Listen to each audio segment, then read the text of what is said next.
morning, everybody. I'd love to get started since we have a finite amount of time. Can you see? It's not bad. Oh, that was quick. Thank you so much. Good morning, everyone. It's really exciting to me that so many members of our community have come to the library today. One of the things that we deeply value about Princeton are the extraordinarily intelligent, engaged, and thoughtful members of our community.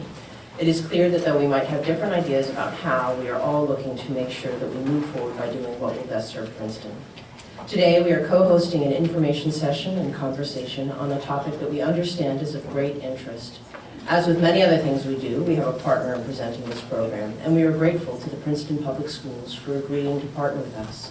We trust the program will provide accurate information and an opportunity for people with a range of opinions to express their ideas, concerns, and aspirations in a civil and respectful manner. Before I turn the floor over to our elected school board members, Greg Stankiewicz and Beth Barron, I would like to remind you that there will be a chance for a community conversation and question and answer session after the presentation. During that time, we would ask that if you have a question, please make your way to the microphone stand located in the front and center aisle. And even if you have what you perceive to be a louder voice, please use the microphone because this room works best when voices are amplified. And this will also ensure that everyone, including the people behind you, will be able to hear and appreciate what you were saying. In an effort to move the conversation forward, I will request that you ask a question for up to 3 minutes at the microphone, and I have a timer. And then give the audience member, that will give the next audience member a chance to speak so that everyone who wishes to ask questions has a chance to do so. I've been getting a lot of suggestions about how to best run the program. One that I just received this morning that I'm adding is a request not to applaud after each speaker. Just in the interest of time, I want to try and make things move forward as quickly as possible. On a final note, I'd like to stress that the library is a space in which we value the variety of individual perspectives you have. Please keep this in mind as we move throughout the program. You may have passionate feelings on the topic at hand, and that's wonderful. To those who are speaking and asking questions, please feel free to share your perspective in a way that is respectful of everyone in the room. And now I'd like to introduce Beth Barron and Greg Stankiewicz of the school board. Thank you.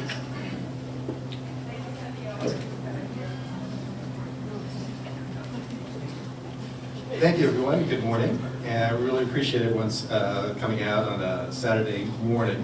Before we start, we have some announcements, and also just we are humbled and grateful for the amount of work that has gone into the discussion and the thoughts that went into this morning, and that will go into a decision that our fellow colleagues at the Board of Education will be making in the near future about the partnership. So really quickly, I first want to thank the library for hosting this. The library is the center of our community. We really appreciate that at very short notice they allowed us to do this. And the team's been fantastic here. I also want to acknowledge and thank our fellow board members who are here, including our board president. I want to acknowledge our superintendent who's here as well. And this is all part of the conversation, and we really honor that. We also have a number of people who've been working with us independently, but who have put a lot of work and effort into this. And if you don't mind, I'm actually going to ask them to introduce themselves now, just so you know who they are. And just as a preface to it, these are 4 individuals who've stood up as volunteers. They've been given access to all public data. The district has offered any and all pointers on how to get this data in order to test us, to test the board, to try to find all the different information that's out there and available and be able to present it to you this morning. So really quickly, maybe just stand up and this way you can say whatever you want to say. Do you want to come up here? Sure. My name is Mary Beckler, and I'm just a community member. I work at Princeton University in budgeting and finance and enrollment management. So just interested in primarily the demographics and particularly in the Cranbury Center region. Hi, I'm Brian McDonald. I'm a 23-year Princeton resident. Earlier in my career, I spent 5 years in municipal finance, I spent 7 years working under Scott Siller's great leadership on the Citizens Finance Advisory Committee for the town, which I'm not on anymore. I need to take a little vacation. And I've run a couple of businesses and have been happy to engage and try to be helpful as a volunteer.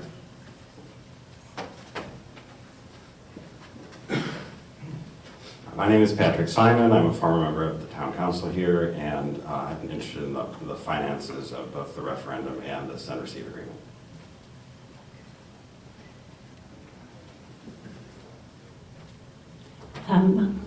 Hi, my name is Adrienne Kripke. I've lived in Princeton for 21 years. I have 3 kids in the public schools. I'm here also as an interested and concerned citizen. I'm kind of a little bit of a budget nerd. My full-time job is being a budget and finance director for a large state agency. And I also have been focused on the town finances for the last 5 or 6 years on the Citizens Finance Advisory Committee. And again, I just wanted to thank each of them because what they did is a real act of citizenship, you know, of standing up and helping. They certainly helped us, and I think they really are going to add to the conversation. There's another person who came this morning who will also be a resource for all of us. And that's someone who's a mentor of mine and who many of you know. And it's Professor Henry Coleman, who's sitting right here. And Henry, if you don't mind, I'll just introduce you. But Henry's has taught me so much about New Jersey, state and local finance over the years. But he's also an expert, not just on New Jersey, but nationally. He's held many, many positions right now. He's at the Blaustein School at Rutgers. He was the head of the Center for Government Services for 12 years there. He was also at the Advisory Commission for International Relations way long time ago, an agency in Washington that I think was fantastic. He co-chaired Governor Murphy's Budget Transition Advisory Committee. And I'm really honored that he took the time to be here. And his role is that if anyone has any questions more broadly about state and local finance, here's a resource. So please ask him, or Henry, please jump in. And if either of us say anything wrong, please jump in and correct us. So we have an amazing sort of set of resources here tonight. This morning, including the people here from the community itself. And that's what we're looking for. So the idea is we're going to do a 25 to 30-minute presentation that we've been working on up to 12:30 in the morning and then 7 o'clock this morning again. So we'll be presenting some of the things that we heard on Thursday morning at the meeting with the board members. And so we're trying to echo back some of the things that we were asked to think about. Then we're going to give our working group up to 25 minutes, as much time as, if they need it, to talk about their responses and to also present, if they want, some of the work that they've been doing. And then the rest of the time, which is well over an hour, is for open discussion. And so with that, I think the other thing we just wanted to outline as well is to thank Kim and to highlight what she said, that we're approaching this in an open, civil manner, and we're, approaching this with humility. We don't have all the answers. It's been a real journey for us, and we wanted to share that journey with all of you as well. Thanks, Greg, and I just want to add my thanks to all of you for coming here. There's so many familiar faces in the audience, and I appreciate the fact that many of you have put a lot of time into this issue, and that you're thinking about it very deeply, and you've taught me things, and I've learned things putting this together, and I hope that this is informative for you today. So, shall I just leave this in? I think Greg and I, on May 14th, took part in a program called Your Government and Your Money, and we were given the opportunity to talk about the school district budget. I think Ingrid Reed put together a program with Kim Dorman-Schroeder in the library. Mostly Ingrid, to inform the public. I think it was around the last election, actually. It started with some policy issues at the state level, and then more recently it was, what are your where do your taxes go? And she looked at the state level, she looked at the municipal level, where Scott Sillers gave a presentation about the CFAC role, and then we talked about the school budget, and kind of just how it works. And so we've kind of taken that approach to today, just providing some information and data for you to understand what the school board will be considering as we make this next decision. So the framework today, again, we're going to give you a framework for the send receive, and then we're going to talk about the choices that we will be weighing, the benefits and the costs, and in terms of the operating budget and the capital budget and non-financial impacts, and then we'll come back to the options. So we'd like to kind of take this from questions, right? You come to board meetings, many people come and make statements, and it's frustrating because we're not allowed to really answer. And people love to ask us questions, and rightfully so, but in the context of the board meeting format, we have to sit quietly and listen. That's our role. And so today, we're kind of trying to repeat some of those questions that have been asked, and then hopefully later we can come back to them if you'd like to discuss them further. So what are send-receive agreements? Are they common? When did we enter into this one? Can we just end it? And can we just let it expire? And then what happens? So, excuse me. There are over 200 send-receive agreements currently ongoing in New Jersey. I guess 1 in 3 school districts. And the reason that they are often entered into is because having a larger school district will allow greater economies of scale, utilization of teachers and staff, and stronger professional development. And there's been some academic research. Greg, do you want to speak to this? Yeah. So the benefits extend on both sides, and that was the theoretical underpinnings of why so many districts here in New Jersey are either a send district or a receive district. So for the benefits for a sending district, which in our case here is our partners and colleagues in Cranbury, is that the academic literature is pretty robust about this, that at a certain point, up to a certain point, it costs more to run a school. And the break points, sometimes 1,000, sometimes 1,500, but it's just expensive to build a high school if you only have 300 students at the high school level.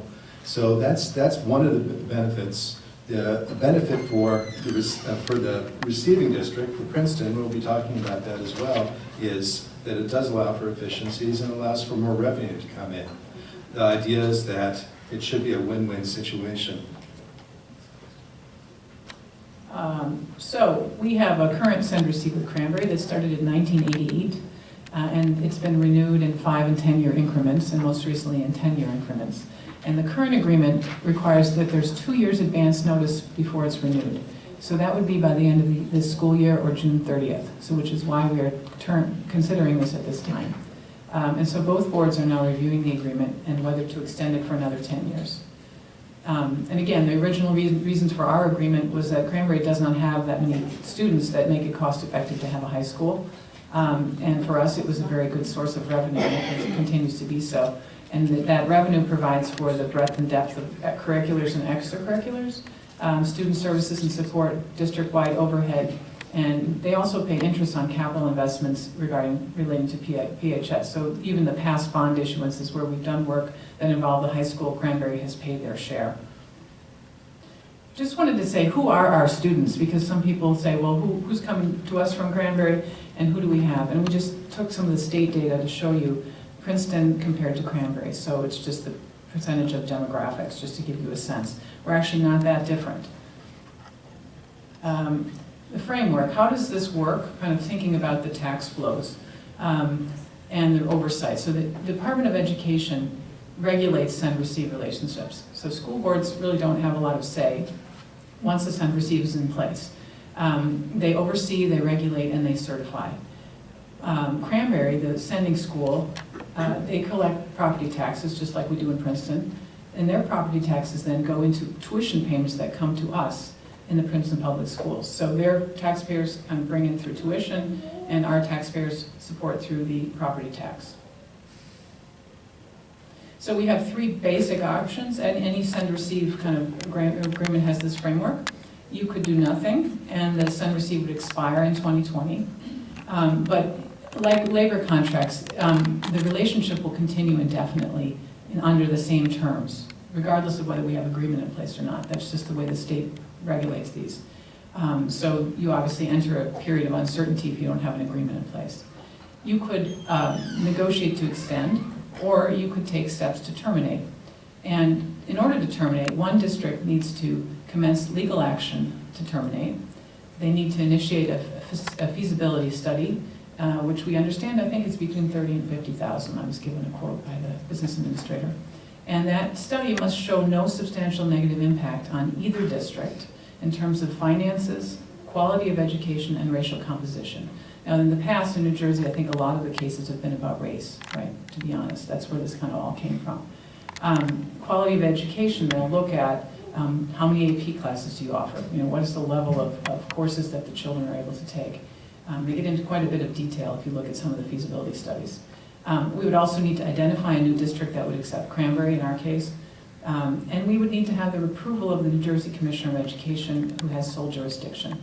And if the other district would object upon a decision, there could be appeals with legal fees, and it would go on for several years until final resolution. We've been given advice by our council that there's no known successful termination since 1986, where one district has objected. So that's just the case law. There's not a lot of case law, but that's what the case law shows us. There's a very high bar where the commissioner, for the commissioner to agree to terminate. Even in cases where two districts agree they both want to terminate, they can go through this whole process and they go to the commissioner and they're rejected. And I think that happened most recently with Highland Pepper. We were given some example. There's been a recent case. Okay, so let's think about what we're weighing in addition to that framework. Benefits versus costs. So here's the community questions we've received. What are the financial benefits of this unreceived? How is tuition determined? Is either community getting a sweetheart deal on the tuition? Would Princeton taxpayers save money by terminating the SRA if it was possible? And how difficult would it be to make up for that tuition revenue? So we're thinking about our operating budget first. There's two sides to the equation, the operating budget and the capital budget. So in terms of the operating budget, the Cranbury tuition makes up, last year it made up about 6%. In 2017, it was about 6% of our operating budget. The rest of it really comes from the tax levy. State aid is 5%, and that's been going up and down a little bit, and I think is a little uncertain going forward. The fund balance is just kind of the amount that's left in the budget that's not spent in 1 year, and it kind of goes into the next, and it's used as a cushion to get through the kind of payment cycles. And what are we spending our money on? So this is just a kind of snapshot of our costs. And you can say discretionary, non-discretionary, fixed, non-fixed. As you see, there's the salaries are 57%, and some people will say, well, that's really not a fixed cost, right? We could fire people, we could let people go, and you can make that smaller.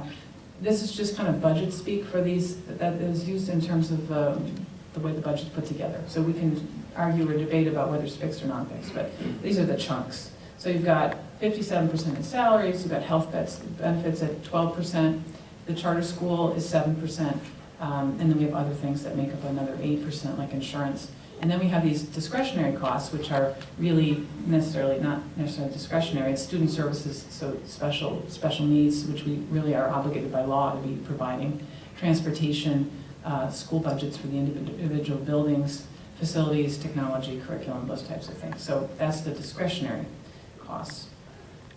Cranbury tuition, what is it? How is it determined? Do you want to speak to that? Go ahead.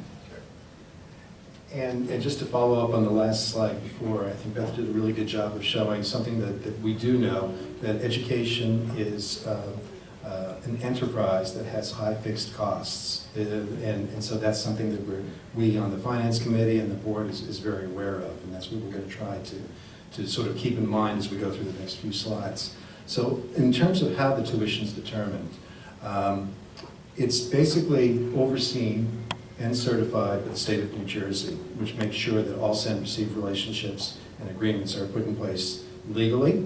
So as of, I think this is the 2017 year, as of that year, the state of New Jersey certified that Cranbury would pay for every high school student that it sends to Princeton, would pay $17,439 per student. So we were asked, how does this compare to what other students who are from Princeton, what their cost structure is like? And this is one place where the working group has really sort of helped us focus a little bit better, because before we used a number that was provided by the state per pupil costs, and that was not actually the most accurate way of looking at it. We were comparing apples to oranges. So when we asked what is the tuition cost for a Princeton student going to high school, as compared to a Cranbury student coming to the high school, it's exactly the same. The state certifies that this is the cost that it uses when it makes the calculations for tuition.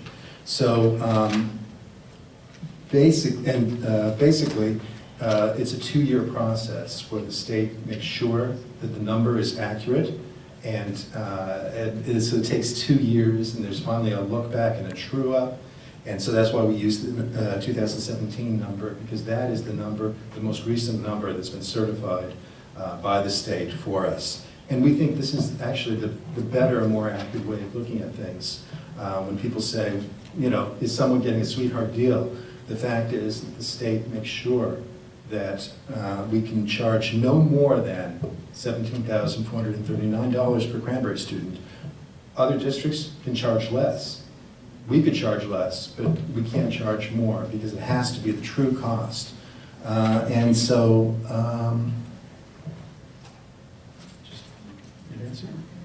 Oh, thanks.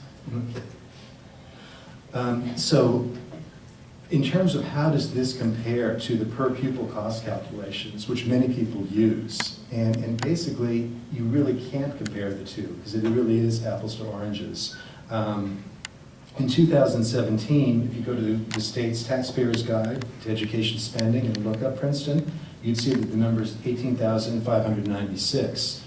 There's different categories that go into that calculation, but it's also an average cost across the entire district, not the high school.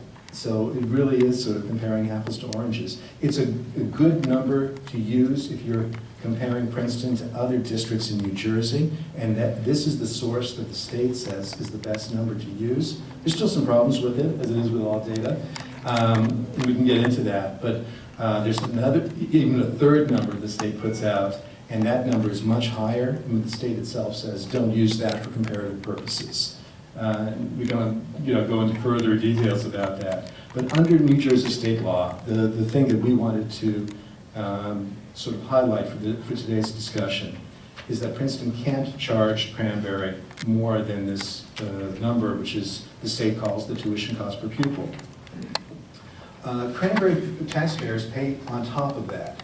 So in addition to the tuition they pay for each of their students who come to the high school, they also pay separately for things such as out-of-district special needs placement. And we have a slide later on about some of the other things they pay as well. But the underlying agreement relies on this tuition cost.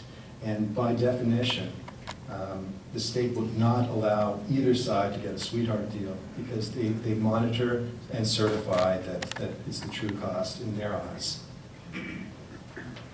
Yeah, so what is the tuition? And again, there's that set tuition number, and then you multiply it by per head, whatever number of children we happen to have receiving that year. It goes up and down. And there's a retroactive true-up, because they go back and look at the actual days that the children attended and how many children were in the school for the year. They also pay separately for their own busing. They pay their out-of-district special needs placement costs, which can be quite expensive. And they pay to keep the library open at the high school until 6 p.m. And they pay extra for their students who need extra resource room support services. So that's kind of like special needs support. So they do pay those extra amounts. And that's, again, some of the reasons there's differences in the cost. And if the referendum passes, they will pay in their tuition amount that's equal to their proportionate share of interest on the high school costs. So they do pay. There's an issue, obviously, with the capital, but they pay for the interest, and they've paid in years past for interest on past borrowings. And in addition, they've also agreed amongst themselves that they've budgeted $300,000 for busing next year because we changed the start time for the school day. So their total budget is $17 million. So that was quite a big change for them. Okay, we're going to do this unwind again. We've done it before, but we're daring to do it again. Many of you have questioned our numbers, and we're just trying to give a hypothetical, and so we can agree that there's different numbers to put in, but we took the numbers that we know are coming in from the 8th grade, and then we unwound them over 4 years, and then we tried to see the expense. And again, we can agree there's a marginal cost calculation here that we're going to probably talk a lot about a little bit later, but I think initially we said 25%. You want to speak to that? Mm-hmm. And I think both of us are a little hesitant, knowing there's some very good economists in the room and very good finance people. And there's been a lot of back and forth, as Beth said, about this. So this is our modified version as an approach. And again, in discussion later on, please, if you disagree with any of the assumptions we make in our working group, we had a very robust back and forth on this. But this is just to give a sense of the magnitude of the type of impact, fiscal impact, a potential unwind with Cranbury would have. So what we did, and we were asked to do it how it would happen in real life, which would be the state requires that if there is a termination of an agreement, any child who's in the high school will have the chance to graduate from high school. And so we factored that in, so it would go for 4 years' time. It just wouldn't allow incoming ninth graders to come into the school, and the numbers would go down over the 4-year period. So we looked at the actual projected numbers from our demographer, and that's going to be updated because there's a lot of changes. And so once we have the updated numbers, we can redo the analysis. But assuming, for the sake of assumption, that there would be an unwind, and it would take a little while, as Beth pointed out, it's a long and complicated process. We started on the advice of our working group in the year 2021, so the school year 2020 to 2021.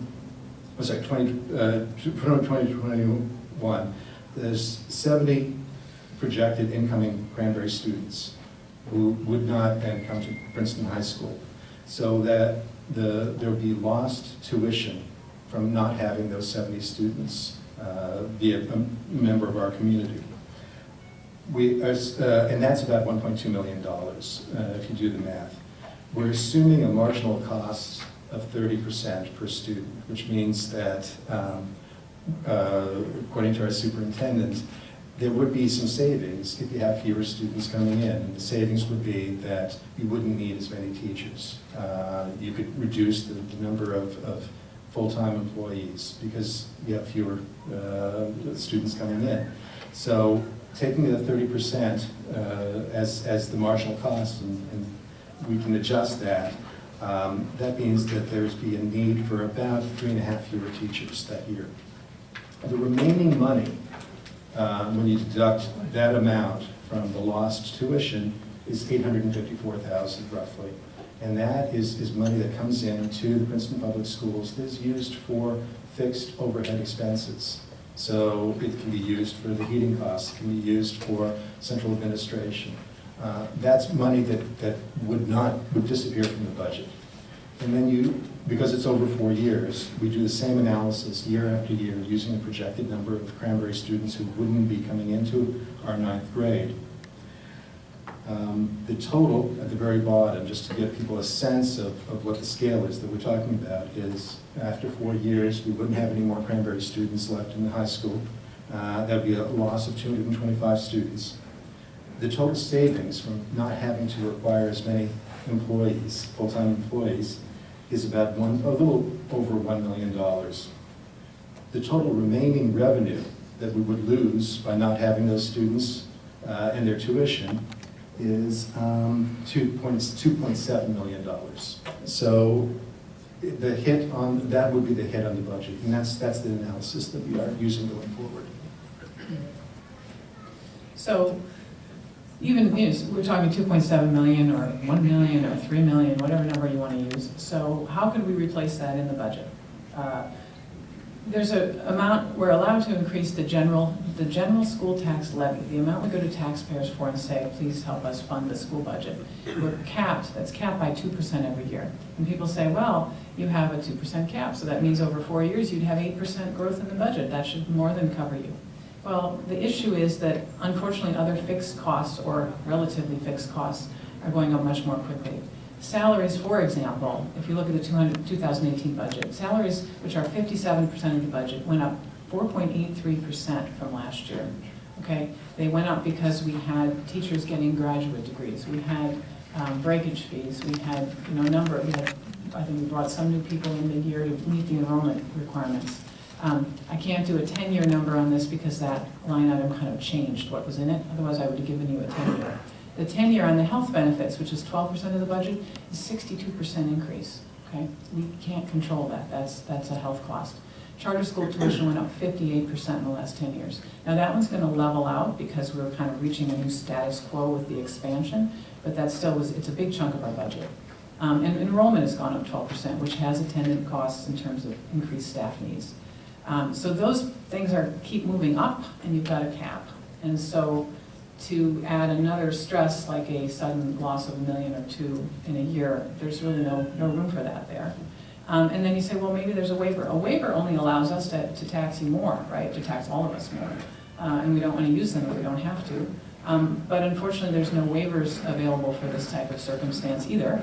There are waivers for rapidly increases in enrollment or extraordinary health care costs above the New Jersey state plan level. And there are certain waivers, I guess, for opening a new school once. But waivers are only available if the state decides to grant one, and it's a one-time thing.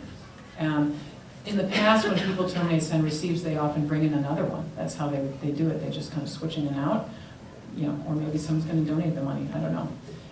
Just to show that our costs are going up, but I don't want you to think that they're going up in a way that's kind of out of control in the sense of really changing the tax rates. This is obviously means a lot because these are big numbers, but I just wanted to put this together based on the county tax data to show you the line of the tax rates. Okay, so there's the total tax rate on the top, which is currently 2.3. Of that, the school is 1.1. It came up from 1.06, 1.03. It hasn't, there's no huge spike, but I just wanted to put that in after I showed all the rising costs. And again, you can't replace the loss in the operating budget by, for example, building a smaller school, less renovations. Some people say, well, just don't build the high school, let's leave it as it is and we'll save money and then you can get rid of Cranbury and we'll all be fine. The problem is that we have two separate budgets. We have an operating budget and a capital budget, and by law they're separate. There's no way to move funds in between them. The operating budget, as I mentioned, is capped, and the capital budget is what it is. It's a separate levy. In fact, the taxes are divided into a general fund levy and a debt levy, and those two things go into two different buckets, and they can't be mixed. So you can't say that if we build a smaller high school or we do something less with the high school that we could then have money that would save, that we could pay for teachers in the operating budget. It just doesn't make sense. It's not how it works. Okay, so let's give a snapshot of what this looks like. We can talk about numbers, but it really doesn't mean a lot until you think about an actual scenario. So in 2010, we had a budget shock. Chris Christie came into office and he cut school budgets across the board. He said we spent too much on our education, whatever, he needed the money. He swept the reserve funds, and we lost $2 million, and I think we had about 3 weeks to fix the problem. And so I went back to the school and I said, tell me what happened, tell me the story. Because I had a second grader and I remember losing the K2 Spanish, and that was the first time I paid attention to the budget, and I said to Judy Wilson, well, how does this work? You have this cap, you have this cost, what's going to happen? Well, now we're there.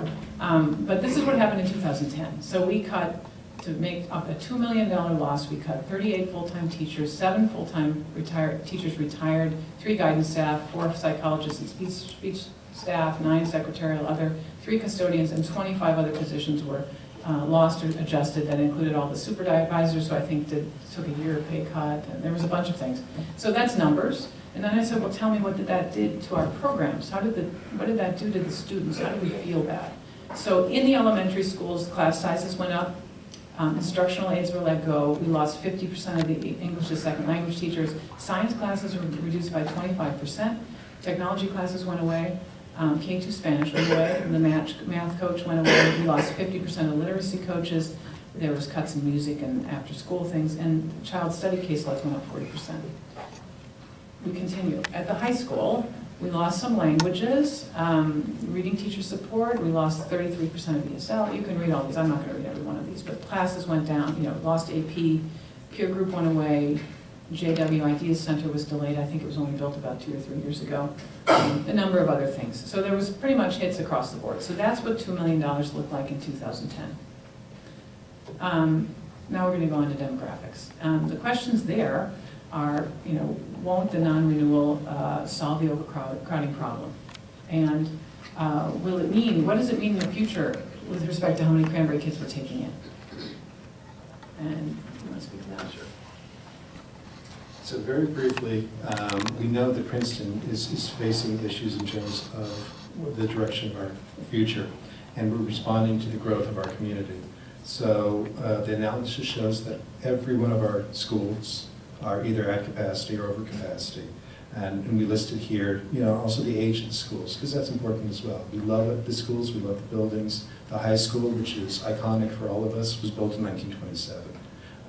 The elementary schools were built in the 50s and the 60s. So that's something that we as a board and as a community are facing.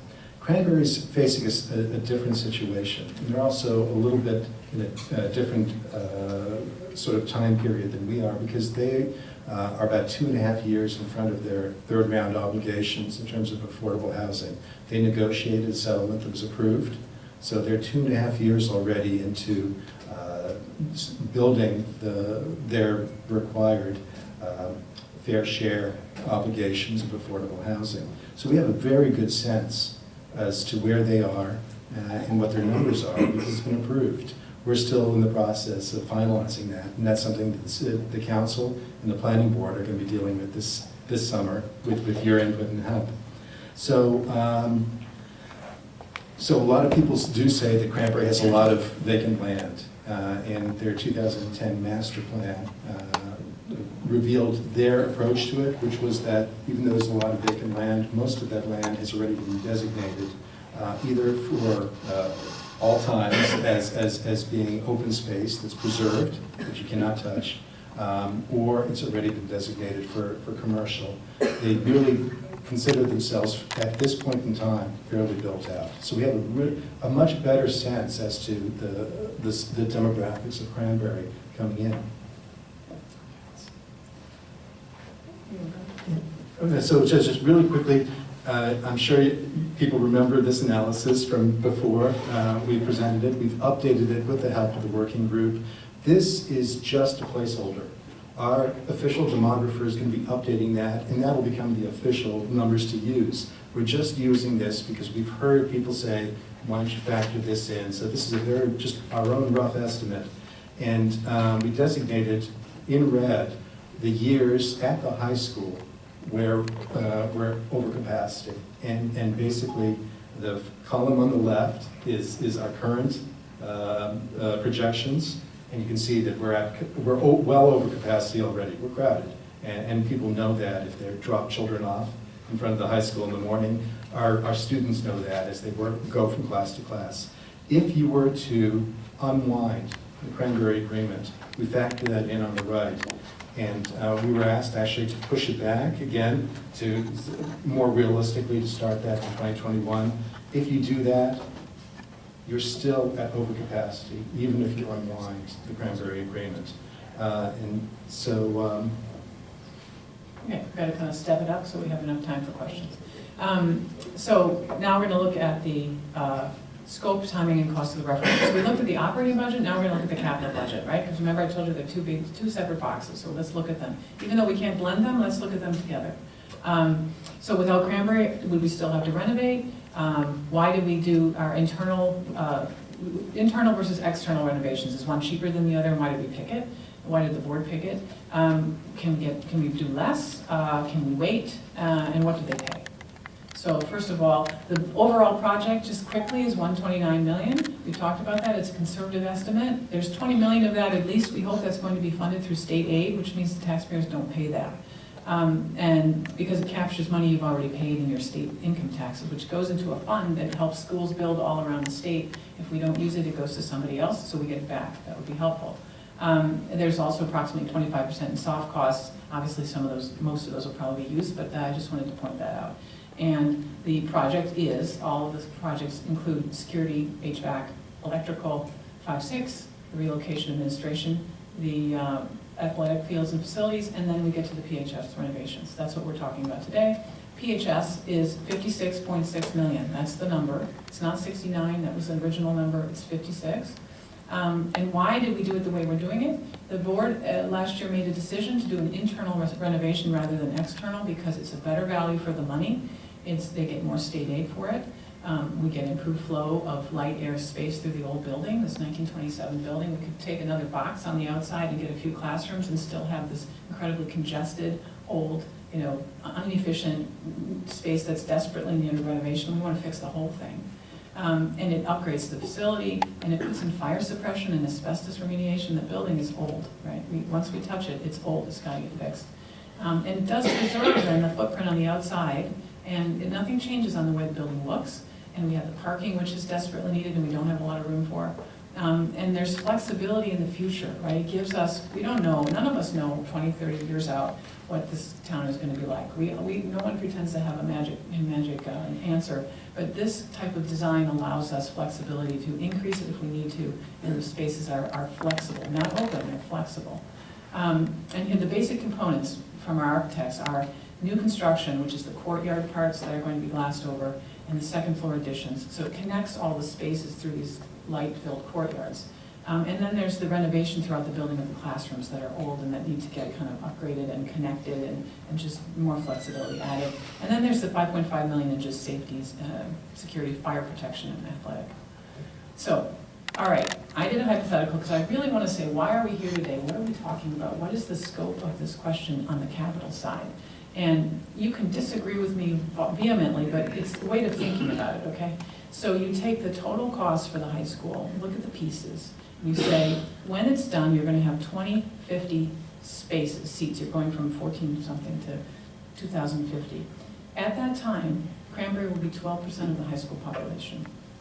So you can't really look, you have to do all this work on safety, fire protection. The other things aren't really split. Some things we're going to have to do no matter what. These buildings are old, we need to do them. And if you look and you say, okay, let's look at new construction, say 12% of that, and 12% of the renovation. And on renovation, you could assume that 2/3 are not, 2/3 is related to capacity, and 1/3 is just the stuff we have to do anyway. These are really rough numbers, and maybe they're too small, I don't know, maybe, but you could potentially say 5 million if you take a 12%, could be related to Cranbury. And again, I realized after I didn't need the slide, I didn't even put in the 20% state aid discount. So you've got a $5 million number, and the question is, what does that cost? And we ran some numbers last night, which I didn't get to put in, but $5 million is like $10 a year for the average taxpayer in capital costs, not interest. They pay the interest. Cranbury will pay the interest piece, but the capital cost, $10. Without them, should we delay, right? Will it allow us to wait? Again, here's some facts just to think about. The building is from 1927. It needs upgrades for safety and outdated building systems. And I don't know if anyone's been in the classroom hallways recently when the children are passing, but it's like a mosh pit. There's no room for the children to move. They need safe, healthy, comfortable, and adequate learning spaces. And we as a board are obligated by our code of ethics and our duties to provide our children with adequate spaces. There's security needs that we don't need to elaborate. They need climate control. They need to be able to move. They need light, and they need access to food. The cafeteria is off in one corner, and I don't know if anyone's familiar with that, but they have 20 minutes for lunch. They have a break. It's called lunch, 20 minutes. My kids will sit on the floor with their lunch and eat, and they love it. They say, oh, we love eating on the floor. But there's kids in our schools who have subsidized lunch, right? They can't get food unless they go to the cafeteria. And I, as a parent, look and say, I don't know how those children make it all the way through those, in 20 minutes, make it through those crowded hallways and actually get food. There's a lot of things in that building that really don't serve all of our children very well. The current classroom use at this school, this is interesting. Superintendent Cochran was explaining this. We're at 93% capacity, which is kind of like a scheduling thing. It's like, aircraft control, airport, whatever. And so on class scheduling, the teachers are just booked to the max in terms of there's no rooms empty. So they have to, somebody said it was like preparing a banquet in five minutes and putting it out, and then a science teacher said this, and then take it all up and then move somewhere else. And there's no home base or staff for the students, and the students can't find the teachers, right? They don't know where they are because they're always moving around and kind of shuffling. And the industry standard is 75 to 85% capacity in terms of classroom use, and we are targeting 75% with renovations. And so also enrollment is rising regardless of Cranbury, so it's not going to change anytime soon. And we are in a situation where we're attracting families because we have one of the top schools in the country, and they're bringing children, and real estate prices are going up, and that's just the reality in our community, and it's unfortunate, and it's got some really tough choices for us to make, but it is what is happening here. If we delay, we've got a 4-year construction schedule set to be done in 2022. The delay, we'll still be overcrowded during that time. We're going to be shuffling kids in and out. If we delay it, it's going to be another like 8 years, right? Or whatever. I mean, you add on to the end and you're still overcrowded. We've got safety issues. We've got student well-being. This maintenance costs, the systems are old. The air's not working, HVAC. That doesn't get any better. We've got to fix it. You've got interest rate risk. We've got construction costs going up. Our architect mentioned the tariffs recently. Already the steel and aluminum have gone up significantly in the last couple of weeks. Who knows where that's going to go, but it's just it's something to consider. And there's also an issue of our credit rating. And I'm a corporate finance lawyer, and when I came on the board, I was like, oh, you have a revenue stream that's at 5% of the budget, and you don't know what you're going to do with it.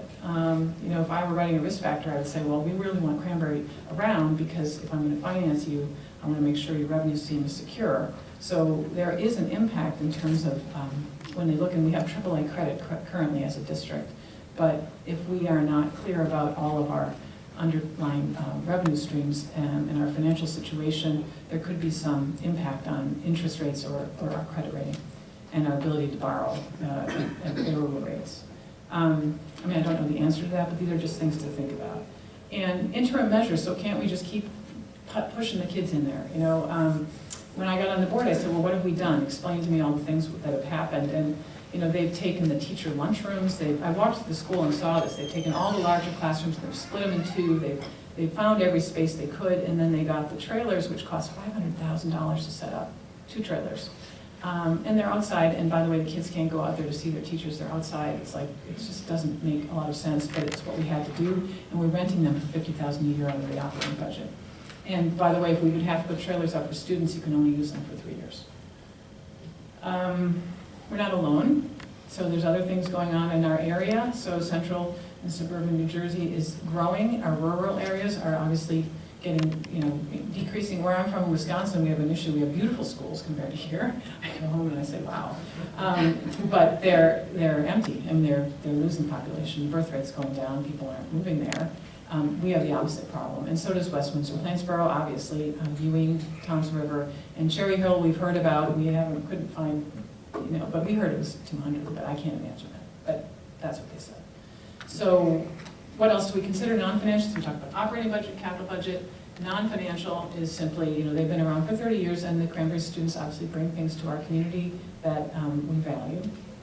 Again, we come back to the choices, pro, con, take no action, we continue to discuss it, we can have an indefinite relationship.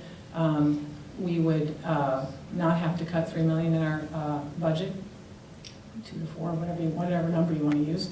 Again, the board has been focused on this, it's been taking a lot of our energy. If we keep talking about it, obviously we can't because we have a contractual obligation to make a decision, but if we would continue it, as people have requested, it also takes a lot of focus away from just running the schools and working on the referendum. There's an uncertain revenue stream, the credit issues, the contract, we lose certainty because the contract actually, we're in this relationship, the contract provides us with clarity on how we interact with each other. How do we spend payments back and forth? How do we do all the details that's involved in having a combined school district? That's what the contract does. It's kind of like the details. And we have a lot of uncertainty all around. And Cranbury might look elsewhere and, consider their options. I'm sure they have already in the past. Obviously, that's what they're obligated to do as a board. So there's that. We could renew it. We would secure a revenue stream. We would remove the need to cut. The Cranbury tuition would go up to reflect the interest. There would be remove uncertainties all around. I don't have to read all this for you. We need to get to questions. But we would assume the capital cost of their portion of the high school renovation. We would, and that's the question of what that is, and we talked about that a little bit. We could try to terminate, which is what we've been asked to do by some. And again, the relationship stays in place. You can be arguing and discussing it and appealing it for 2 or 3 years, but it's still there. And if it's approved, the kids stay in the schools. But it does take a lot of resources. It's going to be a feasibility study, which is not hard to do. You can commission someone to do that. That's not a problem, but we have to do that. And it's very uncertain. We've been told by our council that they think it's highly unlikely that we would succeed. We would have litigation, most likely, with Cranbury. there would be a lot of uncertainty for students and families. And again, our council, we've talked to 2 firms now, and because we take this very seriously, we want to make sure we've explored all the options. So let's just go back to our mission until it terminates. Their students are our students. We're all one community, and we obviously treat everyone with respect and kindness. And Superintendent Cochran says so nicely, they're all our children. They are our children until they graduate. And then our mission, what we do as a school board, our main function is really to prepare our students to lead lives of joy and purpose, be knowledgeable and creative, and compassionate citizens of a global society. So just to kind of bring it back to the bigger picture, it's about the kids. Thank you very much. Thank you very much. I do want to assure that we will make an hour for a community conversation. It ran over. We started late. I just don't want anyone to feel concerned that they won't have an opportunity to speak. And Kim, do you want to introduce the next, or we'll wait for the question and answer? No, well, I thought We'll introduce the work, yeah. So we'll just keep on going. We're now opening it up to the 4 members of the working group for any responses, as well as Professor Coleman, or any questions or anything that they want to do in advance of the questions and answers. And just to let everyone know what the timetable is, we did find out that the agreement is going to be on the agenda for Tuesday's public board meeting. So we invite anyone to go there. But we're really thankful that we have this opportunity here in advance of the issue coming up on the public meeting Tuesday, starting at 7:30.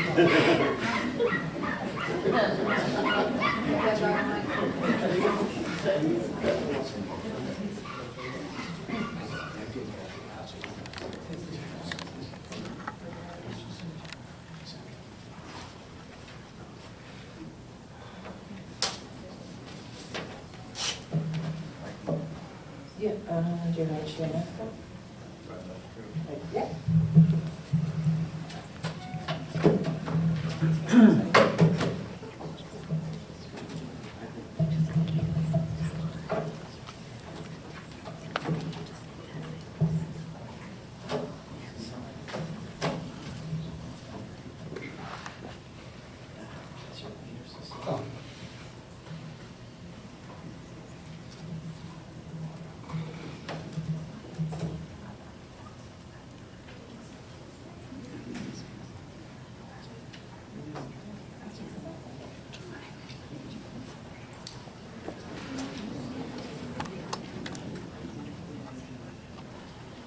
Okay, this is actually not my computer, this is my son's computer. Oh, sorry. My computer broke.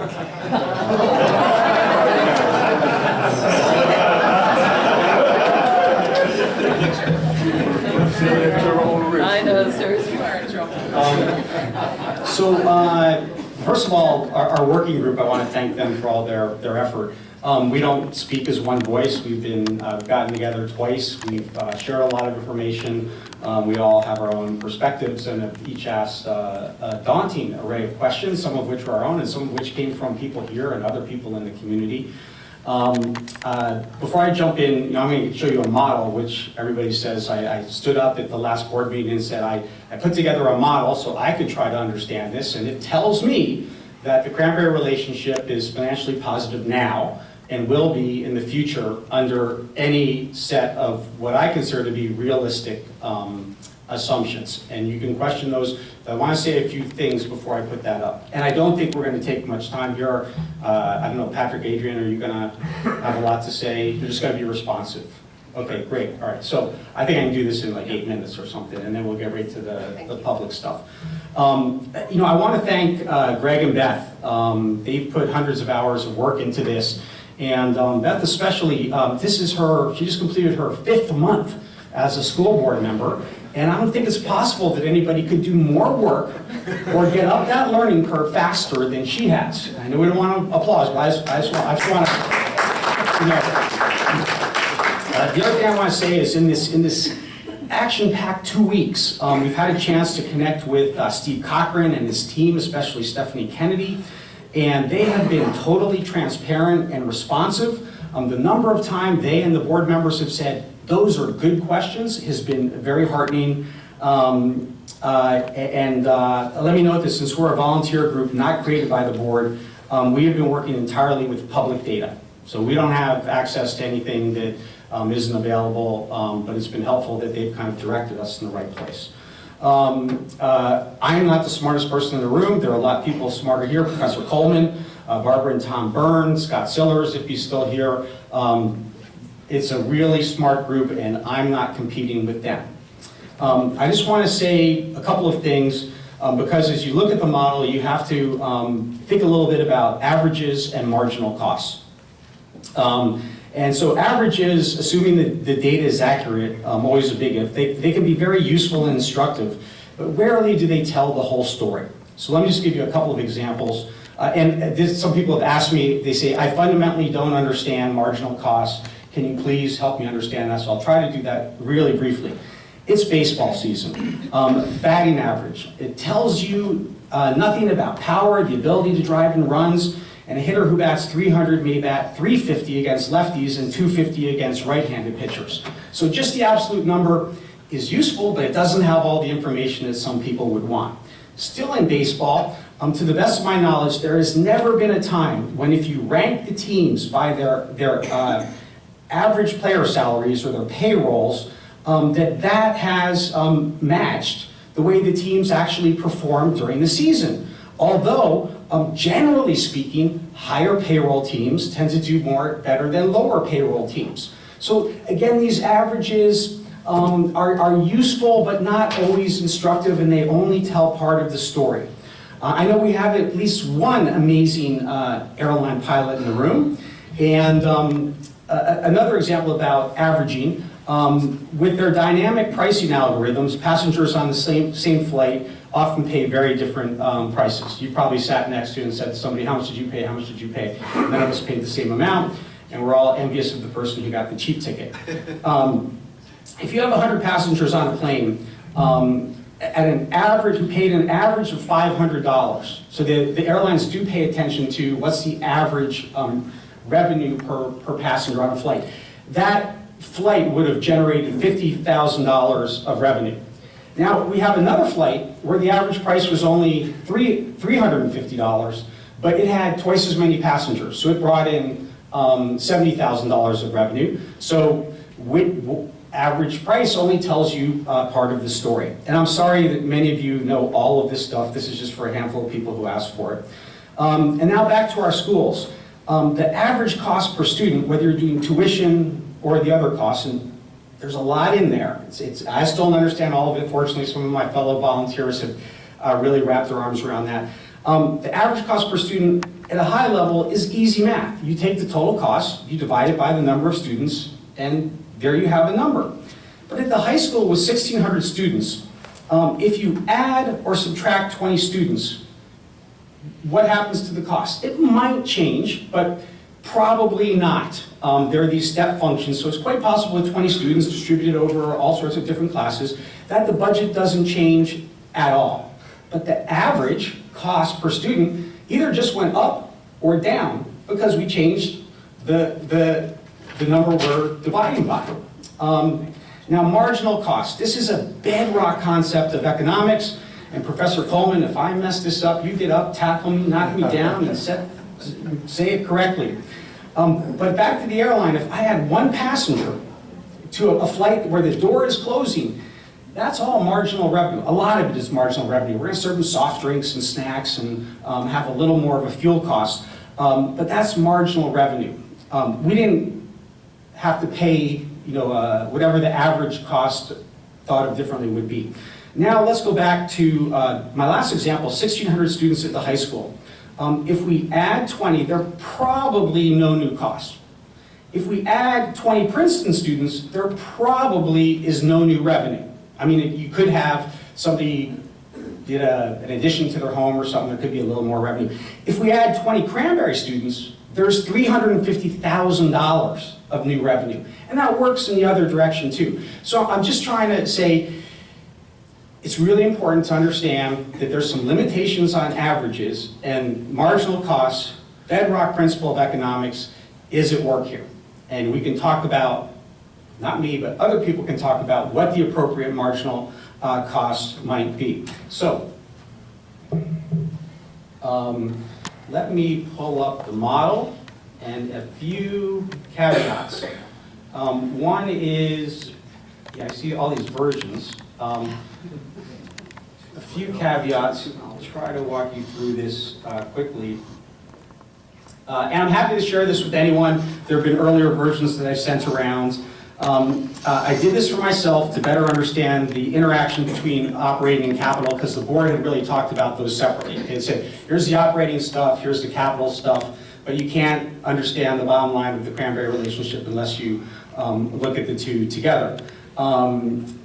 In part, I did this because I had a conversation with Pat Simon and Scott Sillers right over there after the last presentation and said, this is confusing. My hunch is that it's all very positive. And Pat and Scott said their hunch was the opposite. So that weekend I put together my model and I sent it to Pat. And he offered the following glowing praise. That's interesting. It seems well constructed, possibly useful. Sorry. And I thought, wow, I'm really onto something here.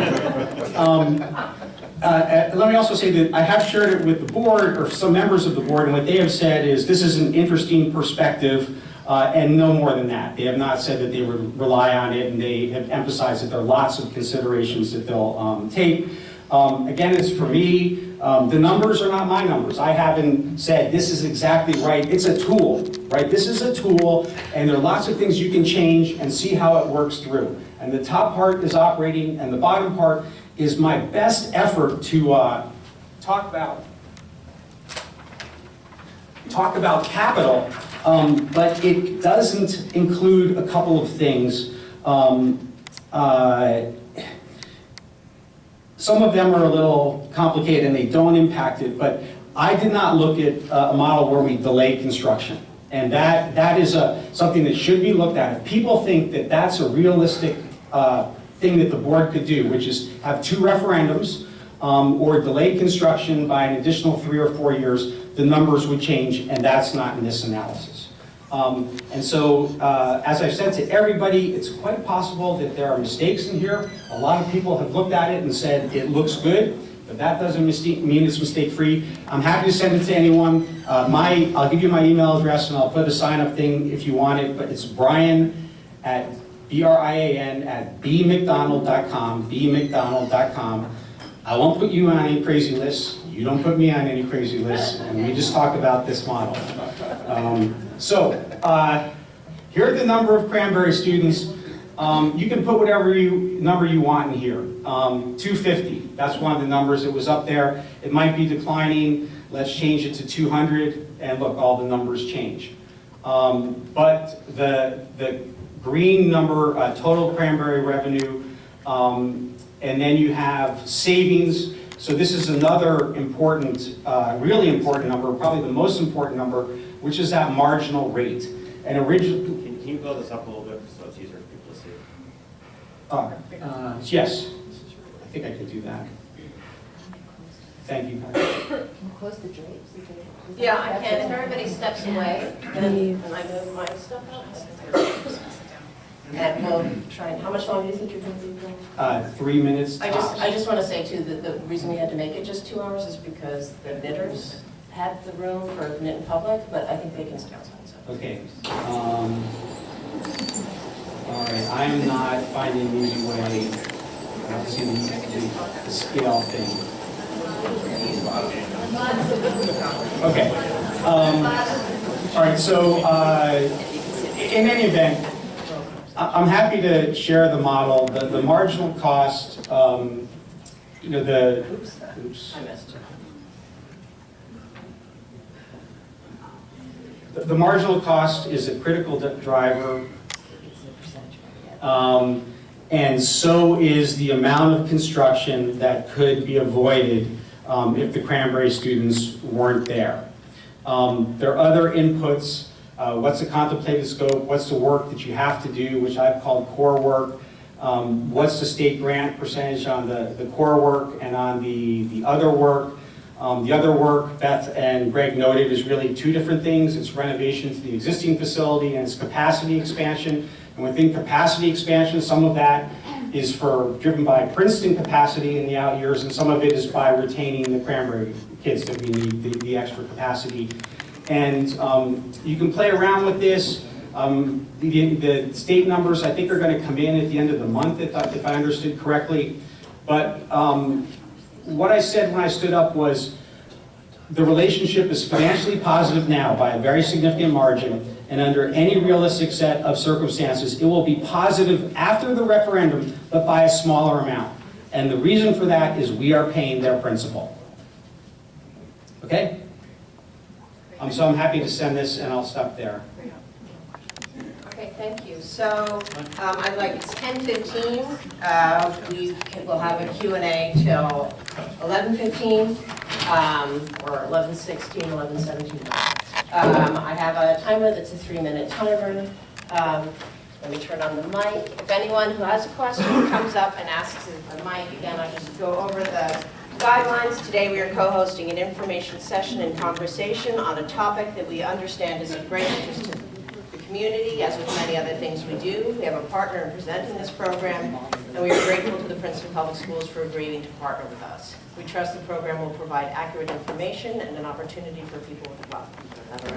We have a finite period of time. We ask that people, come to the mic with their questions, that they take 3 minutes. I have a timer, and hold applause, please. Thank you. So let me just introduce. Yeah, just speak right into it, quickly. Okay.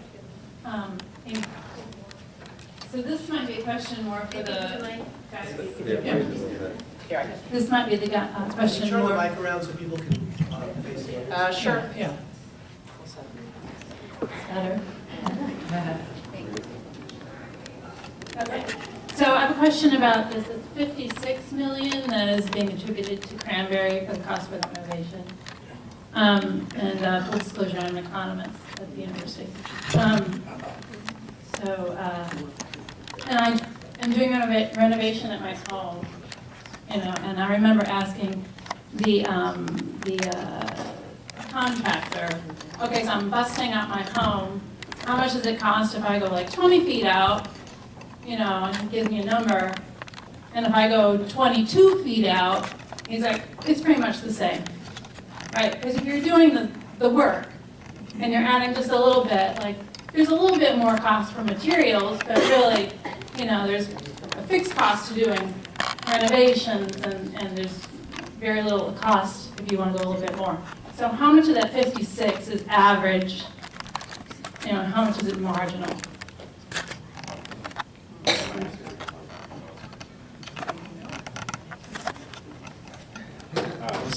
It seems really high.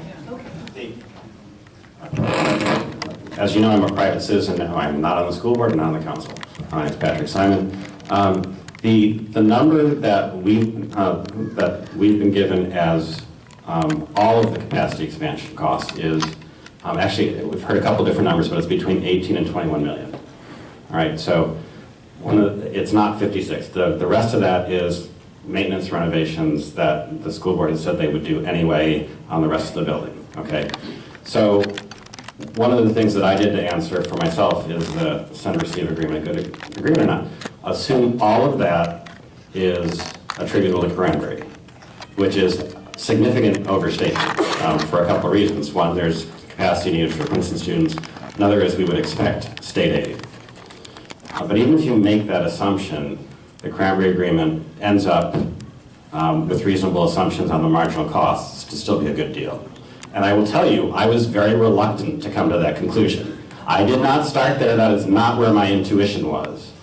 And I was very cautious to come to that conclusion. The thing that pushed me over the ledge, actually, was a calculation that Beth asked me to do last night on the tax impact and using a much smaller number. But I just multiplied that number by 4 or 5, and I still got a good result. Even if I had interest rate and bump it up again, I still get a good result. So I'm happy to kind of go into more detail. I realize we're very sensitive on time, but just to communicate, it's not 56 million, it's 21 million, and then deduct from that whatever a realistic number is for state aid. I know we've been using 15%. Somebody told me maybe it should be a lot smaller because in the past it's been as low as 8 or 9%. But even so, no matter what we do with that, I don't get the numbers to come out negative for Princeton taxpayers. But you're considering the fact that Yeah, we just, okay, thanks, just unmute this. Sorry. It looks like the line is forming over there. Please go. Naturally. Are you brought up? You're brought up. Go ahead. Okay. Thank you. I'm Michelle Green. I was just wondering, I know you just got your third round ruling obligation of 754 new units, and I'm wondering if you have forecasted enrollment for that yet, and was that included in your demographic study? Thank you. You can jump in. So, besides having the honor of serving on the school board, I'm also the school board representative to the planning board. So there has been a draft plan that has been put out. It still needs to go through review by the planning board and the city council. It's a very tight schedule, so the members of our planning board and members of our council are going to have a very busy summer ahead of them. But those are, at least we have a better sense of the ballpark figures, hopefully. And those have been already integrated into our demographer's reports. In fact, the board asked the demographer in one of the last versions to give a high-end and a low-end estimate. From what we can see, how the plan is proceeding is somewhere fairly in the middle of those two estimates. So it has been built in, but we will have a better sense fairly soon. Like I said, there's a lot of questions for the community over the next few months, but it'll also give us, when we get some more of the data points, we'll be able to answer it a little bit more exactly and precisely. But the projections we are using includes the impact of that. Pat, do you want to say something?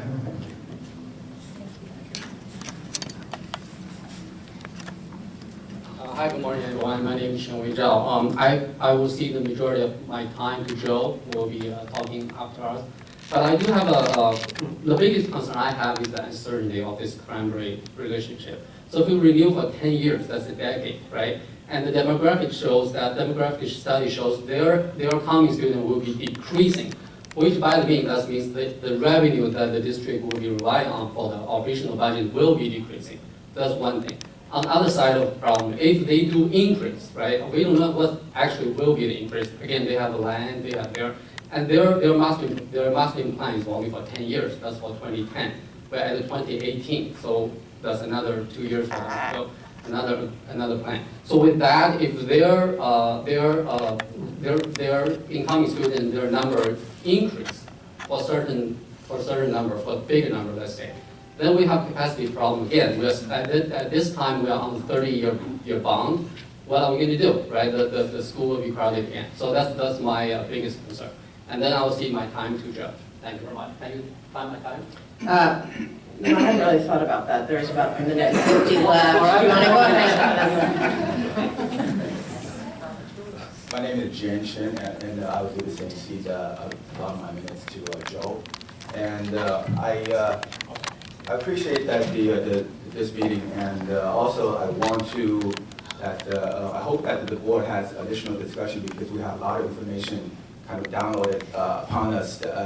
So I think the public needs a lot of time to digest all this information and come back with additional questions, so the district can help us to understand the situation better. About school capacity, I think that there's a lot of lists on the one of the presentation that our schools are at or over capacity. There's actually one school that's missing out in that presentation. It's Cranbury KA School.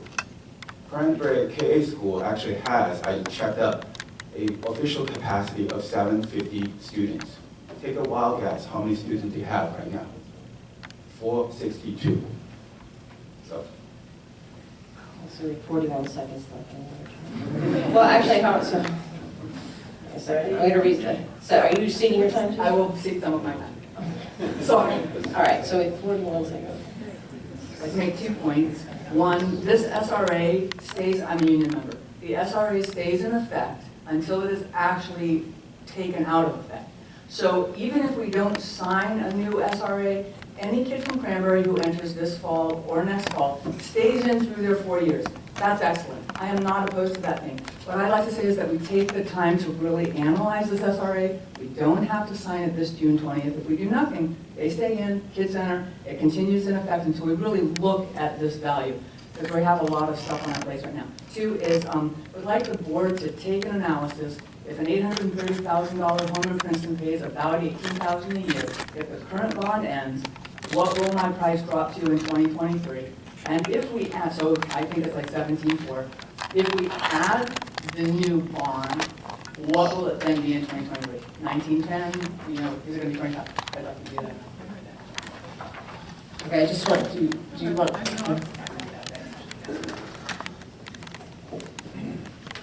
Just Mary Kerman was the generously one who brought the muffins. Okay, let's all pause for a second. I just want, I live on Harris Road, which is across from Valley Road School, and I'm a Montessori teacher by training. I just want to say that I'm delightful to have this program. And I think the whole discussion the next year should be open to the whole community. We've heard a great deal from the board. We've heard hours of testimony from the board. We've also seen how they've sort of had to muddle through things that they really couldn't handle, even though they went to experts. We would like to see things more open. We think there are a lot of smart people in the community. It could be helpful. I see the rest of my time to Joel. Thank you all for coming here. Can I just set the time? Would it be easier for you to use the podium? Sure. Yeah. All right, so there's about... I came here this morning because I thought we were going to be discussing the bottom line dollars. I have so many comments, I'm not quite sure how to frame them. I'm sorry, my name is Joel Schwartz. I've lived here for 38 years. I've had 2 kids who've gone to Princeton Public Schools.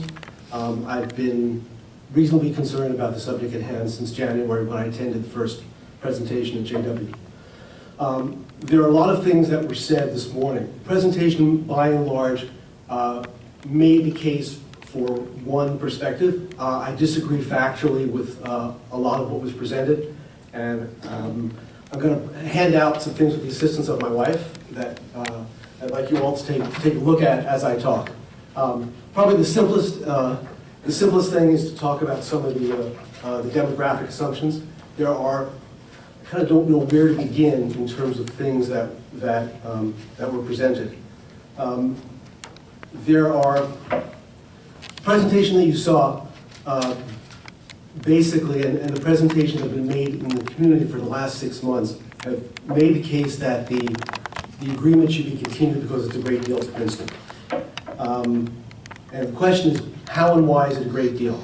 I thought I was going to come here and hear how those numbers work, but I haven't heard anything that hasn't been said before. The number of Cranbury students is declining. This is a chart of enrollment at K-8 system at Cranbury. The data is from 2 sources.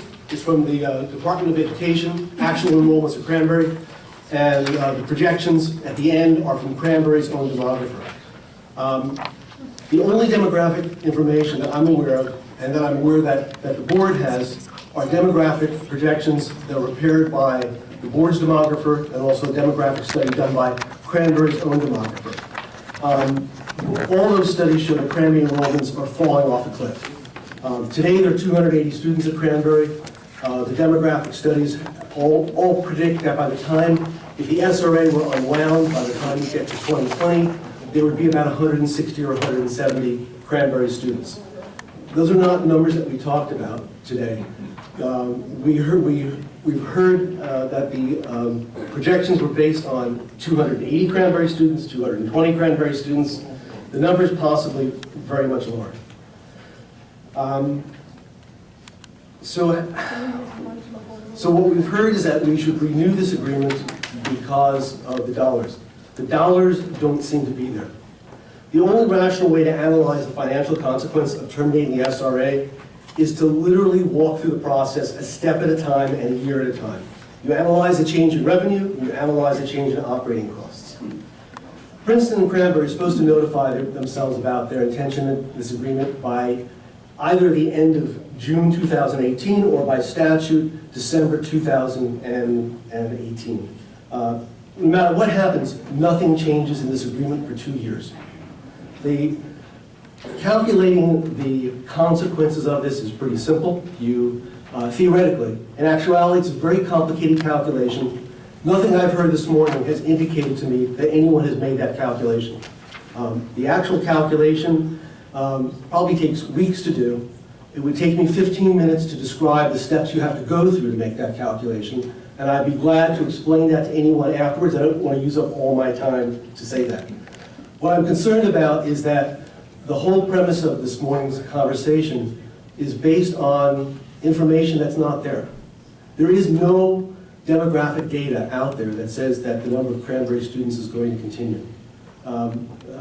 Princeton's demographer predicts that in 4 years, 6 years, the number of graduating 8th grade students in Cranbury will be about in the 40 range. They're in the 70 range today. So everything we've heard, we've had a great deal of conversations about how many dollars fit on the head of a pin. We can't seem to decide what the size of the pin is. So we haven't really furthered the conversation. I would like to propose something to all of us, which is that this event was billed today as a conversation, but it's actually been one-sided transmission of information. The people who presented the information have worked incredibly hard to present it, but there are opposing points of view, and they're limited to 2-minute pops of time. I think that there should be a wide-ranging conversation where people from different points of view are equally allowed an opportunity to present what the facts are and what the facts might lead to. To give you some small idea of the steps that have to be gone through, in order to analyze the consequences of the loss of the Cranbury students, you essentially have to start with the line item budget. The line item budget is something that has not been available to the public. The budget information that is on the website doesn't tell you how to figure this out. But if you take a step back, you can see that when the students leave, you have to analyze where, you know what, oh, I'm sorry, I'm going to change gears. That's a rabbit hole I don't want to go down at this second.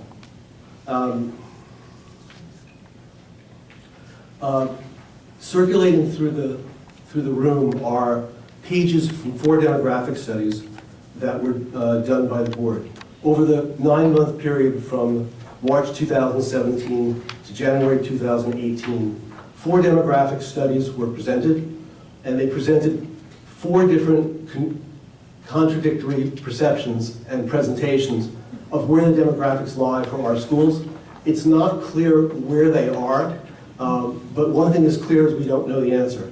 So we're making these decisions based on projections of students, and all of our data contradicts each other. Someone's walking in the back with a 11 by 17 sheet.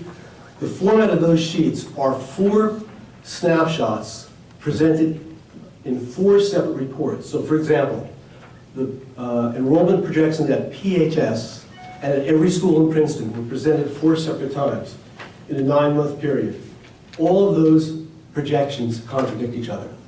It's impossible to know where truth lies. It's impossible to know why we're doing what we're doing. Thanks. Thank you. Well, in that case, I'll put it to good use. One of the things that was said at the outset is that there's an optimum size for high schools, and there probably is. Princeton High School today with 1,600 students is no more or less efficient than it was at 1,300. To say that we need the Cranbury students to have an efficient high school is to say that Princeton High School has never been efficient until about 6 years ago. because until about 6 years ago, Princeton High School didn't have more than 1,400 students. It's misleading to say that, the implication has been that we can't get out of this agreement because an objection on financial basis has not been successfully litigated.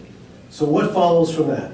The implication is that if Cranbury objects to our exiting the SRA, we can never get out. Take a step back and think about what that means.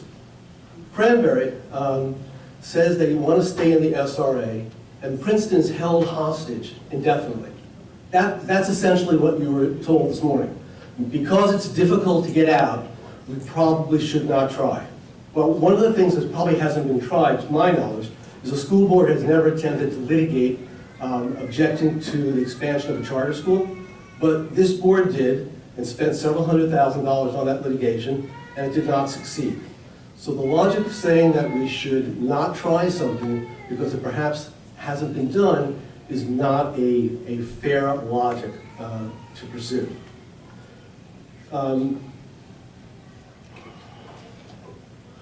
We were shown a slide that talked about tax rates and implied that our tax rates have been very steady.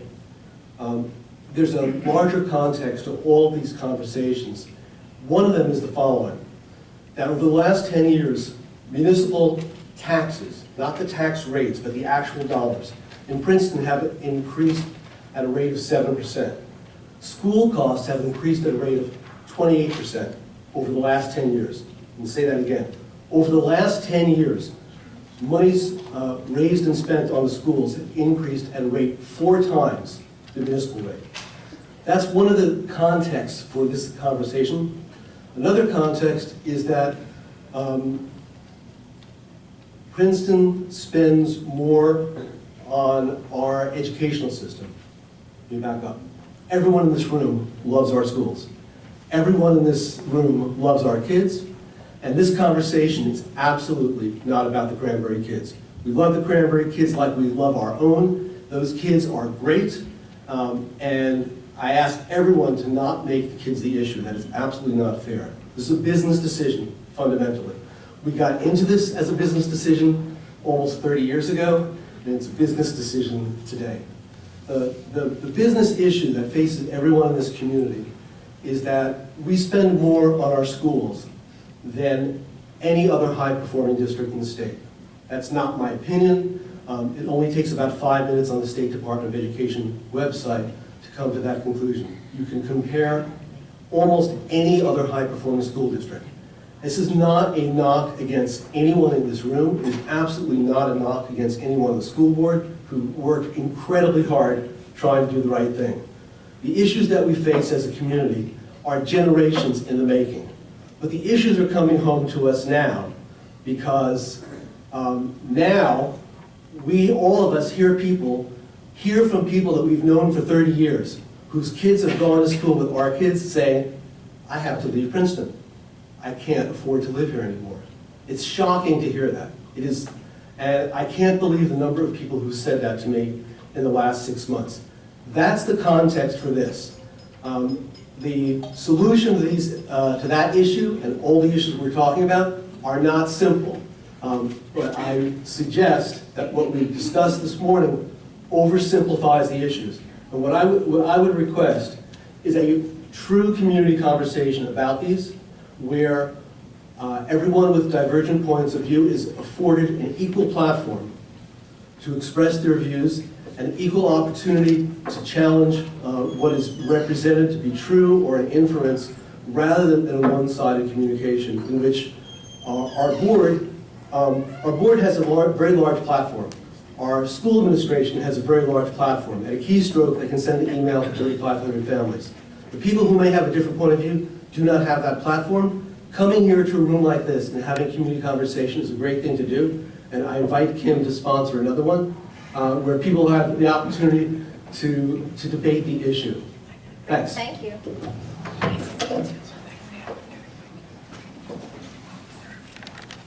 Thanks, Joe. And before talking about anything specifically, I just wanted to honor Joe for being such a long-time member of the community, having children in the schools. And this is a difficult set of decisions because it does impact all of us. And I think the board is extremely well aware of how difficult the economic environment and the political environment is.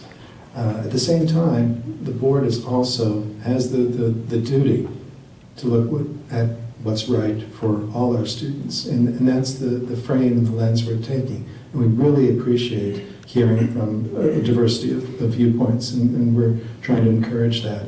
I'm not sure I'm going to get to all the points, and Beth or anyone else from the working group can jump in. I just wanted to just offer my perspective on a couple of things. We have had a number of different demographic reports, and that's because the board has requested our demographer to make adjustments and updates as we move forward with the discussion. So one of the versions, for example, was a version that the demographer did that gave us that high and low end estimate of what the impact would be of a potential affordable housing settlement. And that's just to help guide the decision-making process going forward. We're going to have another update soon from our demographer because we'll probably have much stronger numbers on the affordable housing component that we can then integrate into our decision-making process. So it's an iterative process. But I really appreciate the ability for us as a board to reach out to the demographer we use has worked, I think, with over 200 districts in his career. He knows schools here in New Jersey, and we are thankful for that sort of guidance. And we also are thankful for people to look at it and let us know if there are other issues we need to adjust or ask him to adjust and ask him to address. In terms of risk as well, I think Beth's characterization of the different options facing the board when it comes to this agreement is a really good way of thinking about it. So it is true. If we don't do anything, the agreement will continue, but only until 2020. At that point, the agreement is done, and if nothing happens, it becomes a relationship rather than an agreement. So the New Jersey School Boards Association, wisely, I think, in my mind, says it's important to try to keep these agreements as agreements rather than relationships for the greater certainty for both communities. And I think there's also a risk element involved, and I really appreciated the way Beth framed it, in that as we go to a decision about potentially a large referendum, the credit agencies and other outside observers want to make sure that there's as least risk as possible. We're very lucky here that we have a AAA bond rating from Moody's, and that will allow us, if you decide to vote for the referendum, it will allow us to access capital at the lowest cost possible over 30 years to make that impact on all of us as small as possible. And just one more thing, because it was a lot there, and I just wanted to make sure I tried to respond to as much as possible. Yeah, just one more thing. Okay. Can I just set a framework?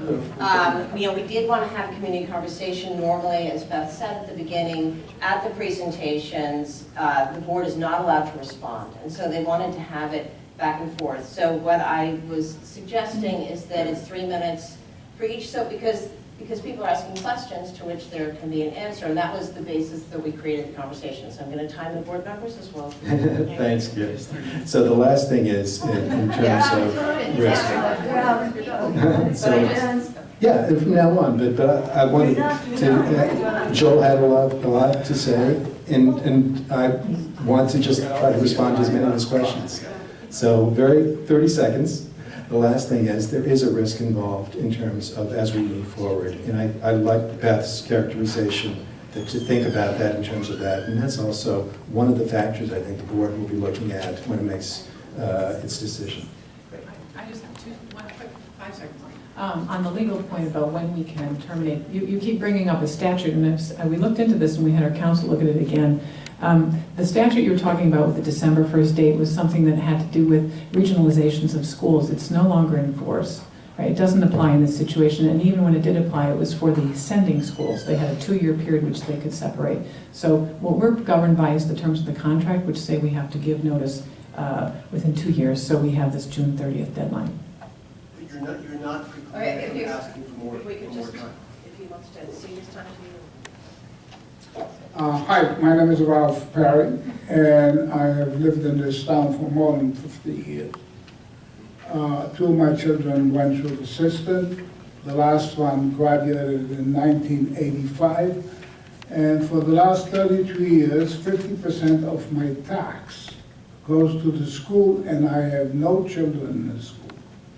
I'm only making this statement because I'm here and I'm getting involved in this entire thing because I'm very much concerned about the town of Princeton, not about the school system, about the town.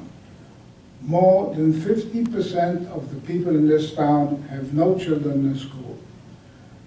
65% of the people in this town live in houses which are assessed below the average assessment of the houses in Princeton.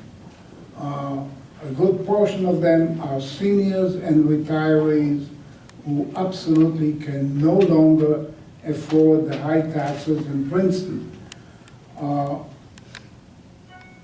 This bond, the referendum, is going to raise the taxes in one fell swoop by about 15 to 20%, in addition to all the other raises going to go on. So the school and the school board must take into account not the effect on the education only, not the effect on a relationship with Cranbury, but the actual effect on the people in town. Every senior that I talk with tells me, I'm packing up and I'm leaving town. They said, this is it. I can't afford to live here anymore. People talk about friendship. Cranberry are our friends. Of course they are. They are our neighbors. But if I have to pack up tomorrow and leave town, I'm going to lose friends that I made over the last 50 years. Same way. So that's why I'm here. And my first question is, since the decision about Cranbury is not due until the first of the year, what's the rush? Why are we rushing to do Cranbury? There's a tremendous risk that the board is taking if Cranbury, if they sign a contract with Cranbury tomorrow and the referendum is voted down. The board is stuck with a crowded school and with everything. That's number one. Number two is, if we don't have Cranbury, we can reduce the bond by $18 million. No more than that, because we don't then have to add to the high school. It isn't that bad.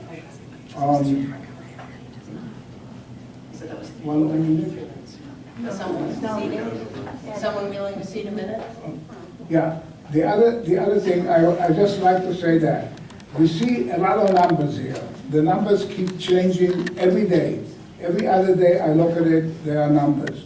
We talk about $4.8 million that we're going to lose in tuition, but the number of students drops from 289 to 202 in 10 years. That's only $3.7 million. Let me just finish this thought. We cannot... I'm sorry. Because there's a lot of people, and you can come back up and get into line again.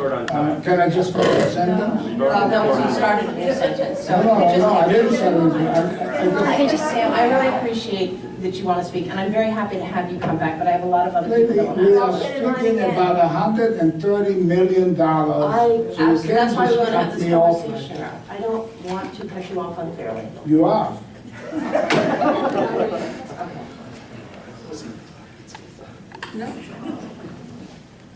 And I just, before we start, I've been asked to raise the shade, so it's noisy, so don't start yet. I'm going to go. Okay, that's too short for that one.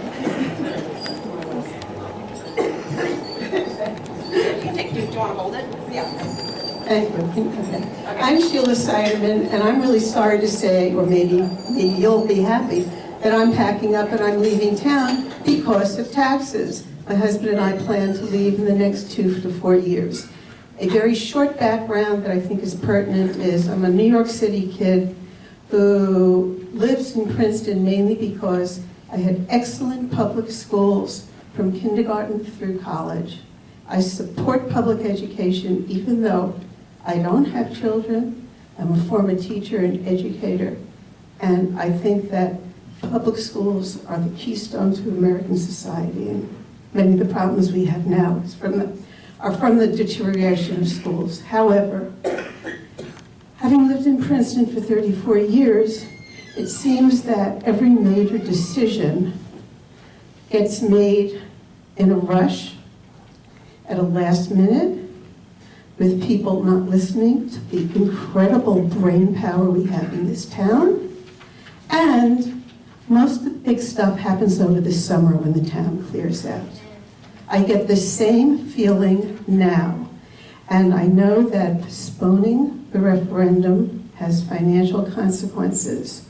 But the quality of education and the quality of life for our citizens also have major consequences.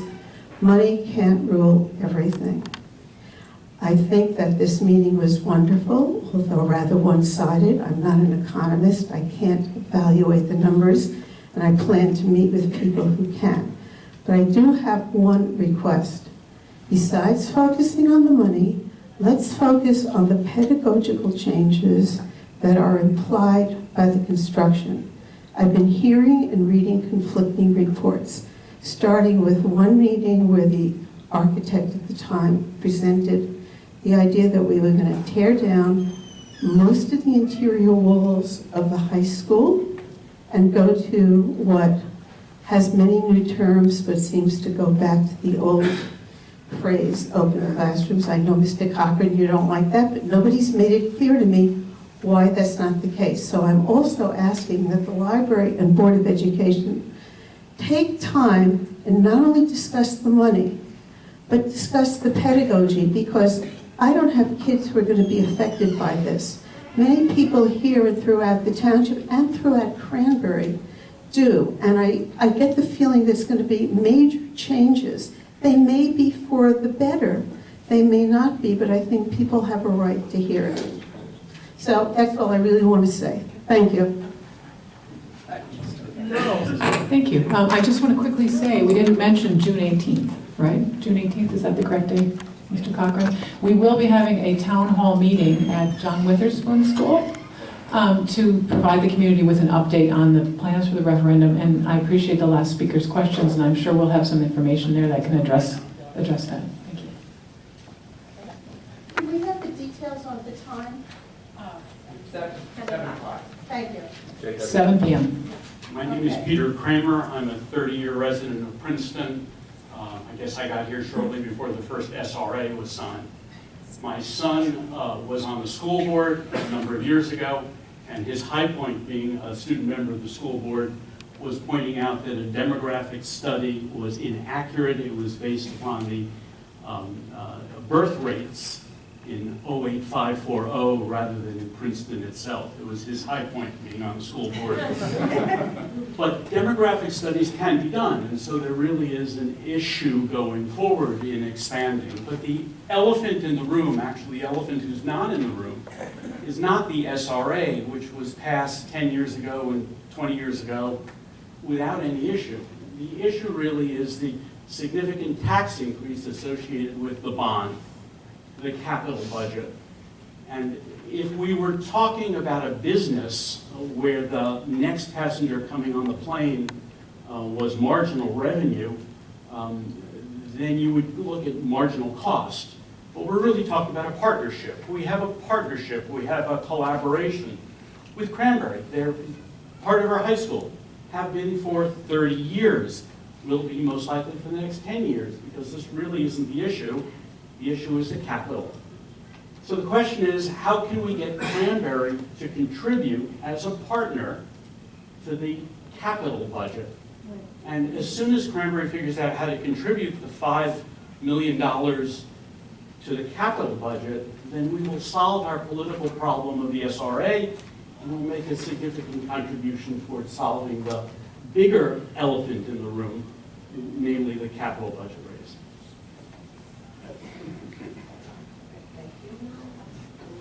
Thanks. Very briefly. there's a good approach that was suggested to us ahead of that as a way of thinking about the Cranberry's role. By state law, Cranberry can't pay for part of the capital costs, and that's because whatever the school has been, always has been, the high school has been an asset for our community. If the community decides to fix it up, then it will be an even better asset going forward, and that's going to be on the books of Princeton itself. Cranberry does contribute in other ways and is allowed to under state law. But just to step back and thinking about that, you're right, it's a partnership with Cranberry, but Cranberry almost is like a renter. And we're almost like homeowners. If you do fix up your home, you're increasing the value going forward of your house. And that's part of the decision that the community will be making in October. And I'm glad that we're continuing to have these open forums, including the June 18th one, which will be focused more on the updates to the referendum.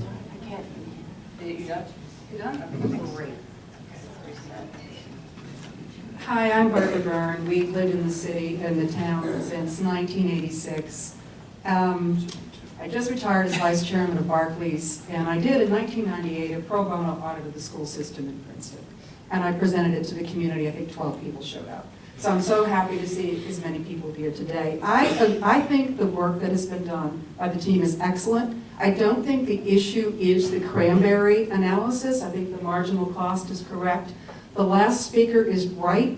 You do need to be able to negotiate with Cranberry. I don't care that the state has a law. Laws can be changed. The fact that we're speaking about laws, if somehow it exists permanently, we all know it doesn't. We all know that you can negotiate. I've negotiated for the past 40 years as an investment banker with a town. You've got a real problem right now that stems not actually from Cranberry. That's the tail wagging the dog. The dog right now is the fact you can't deduct your property taxes. Only half of your property taxes actually are coming from, are in the school system. A huge portion that nobody challenges is your county. Have a look at that. And it deserves a real pro bono audit, okay? Because there's no accountability because you don't know where to go. But here you know where to go, and these people are citizens and they have volunteered their time. The Cranberry issue is not the issue. You should be able to assess them a cost. The budgeting is not transparent. It never was. It was designed to be not transparent and not user-friendly. Even the fact that the vote is on October 2nd is not user-friendly. It's effective suppression of the vote. They know you won't turn out. Change it. Put it in November, where it should be. It's a vote for the people. You can do that. It's your choice. And so when you think about it, you want to be able to vote on it. But think about this. That school does need to be refurbished. It's not the fault of the Cranberry students that are declining. The Fair Housing Initiative is a huge issue. How many students will be coming in? That probably is the tail, the dog part of it. How much is that? And what is the effective cost? The last thing I will say is that I think we need, the more transparency we have, the better it will be. The more people will be able to understand what's happening. And where you talk about legally capital budget versus operating budget, all dollars are fungible. All that is a device. I'm a financial expert. I've chaired audit committees. I know what I'm doing. Okay? And I can tell you right now, all dollars are fungible. I can also tell you there is no difference between a AAA rating, a AA, and a single A with respect to the school system in terms of cost. Period. End. And so when you think about what it is of what you're doing, ask yourself what kind of community you want. And ask yourself, what's the incremental operating cost that will be essential to running the school system? It is not factored in. All you've got is the debt cost. There is no corporation in America that would do that. I'm done. Thank you. Perfect.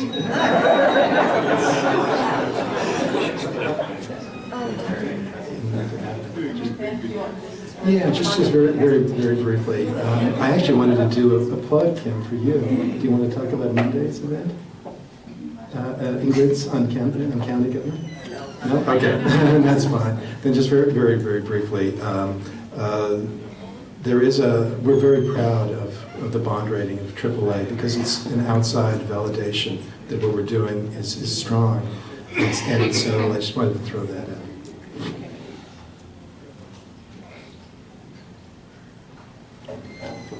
Barbara Byrne, way to go. Thank you. Joe Butler, I just have a question about process. Do I understand that you're going to vote on this on the Cranbury SRA on Tuesday night? So I want to thank everybody for all the work that they've done, both on the board and then the citizen representatives, Joel, everybody, Patrick, Brian. The numbers are vastly different than they were on April 24th, and I haven't had the benefit of having the opportunity to read Brian's work or to look at the work that group did. And I may not have a chance to do that. Admittedly, some of the work was finished this morning, so I guess I have a question or perhaps even a criticism about the process, because there really isn't a lot of time to digest it. I see Planet Princeton is here, but otherwise, this is a nice group, but it's not close to being representative of what you'd like to see in terms of community input.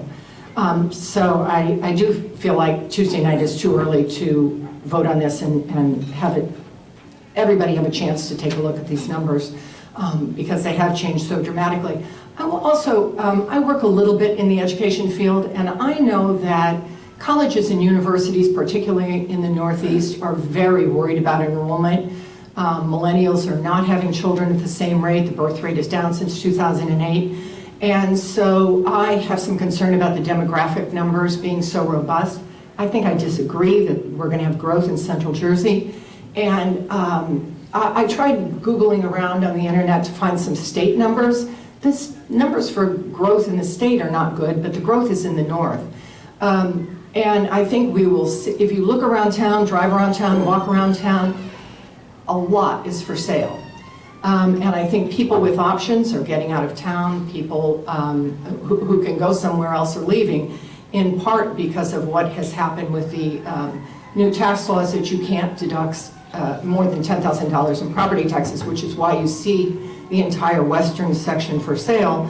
And oh, boo hoo hoo, millionaires lose a little bit of money, but we use a compliance method for tax assessment, and that means that burden will push heavily down on the middle class and even the underclass in this town. It is not a pretty picture.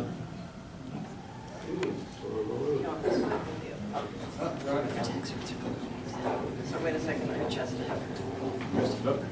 I'm ready. Now you ready? I'm Tom Byrne. I got in line just in case my wife left anything out, but she did a pretty good job. Though I've been in town not since 1986, but since 1972. So I have a couple of quick observations and then 3 questions. First of all, I think you guys did a superb job in presenting everything, and in particular in making us understand the constraints that you have to work under. That's number 1. So thank you for all that work. Number 2, it just seems to me, and I'm happy to be corrected if I'm wrong, but we're talking a little bit more about the molehill than the mountain. When you look at when you compare the Cranbury numbers to the numbers required under the affordable housing, that's 754 units. That's by far a bigger number of kids, and that's the bigger driver than the Cranbury agreement, and so we should be mindful of that. Third thing is, if you're concerned about property taxes, I suggest we spend a little bit more time looking at the operating costs of the school system. Again, what my wife said about transparency in general, and as some of you know, I have some expertise in the pension system and the health benefit costs, and those are huge drivers of our cost system. That's a separate matter of discussion. So, and I agree completely on property tax with my wife said about the county and taking a much closer look at that. So my 3 questions are, number 1, is there the October 2 date for the referendum, is there anything in the timeline in general or in the Cranbury agreement specifically that requires the referendum to be that quick, particularly when there's a general election scheduled a month later? My initial skepticism about this, you've done a lot to allay it, is that it seemed to be trying to jam something and get it done before the public was aware. So the question is, does it have to be October 2? Second question is square footage. It's always good to understand the cost per square foot of any construction or renovation. I just think that would be an interesting number to put out there. And I was a founding trustee and board chair of Princeton Academy, and don't ever want to be involved in another school construction project. But, you know, we all know about value engineering and just understanding cost per square foot can drive some of that. And the third point is, I understand that Cranberry can't legally contribute, but there are pilots, and there can always be voluntary agreements. And the question is, put in the form of a question, have you had any discussions with Cranberry about voluntary contributions on the capital side? So again, thanks for all your good work, and those are my 3 questions. That was about 3 minutes too, so we'll start. Okay, so 3 minutes. Yeah, I'm just going to quickly hit some of those points. Thank you so much, I appreciate it. The October 2nd date, and that really wasn't the subject of our talk today, but I can say that I understand we're doing it in October for a number of reasons. One being that we are in an urgent situation. We're trying to get things done as quickly as possible because we have the children. They're in our schools. They're coming. In 4 years, I think we'll have 1,000 people at 1,000 students at John Witherspoon. There's no room. There's no room for them.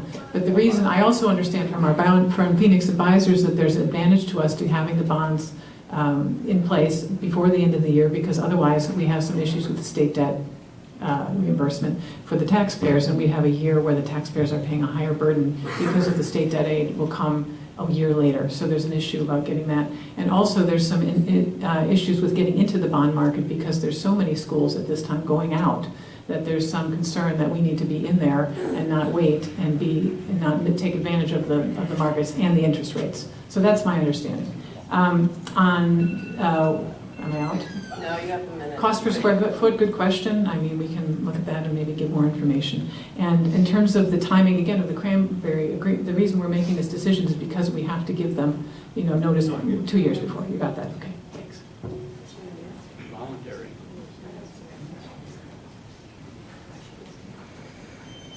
I'm back for better or worse. Just to make a comment on what Beth said. So far this year, school bonds are running at a rate of 20% less than they were running last year.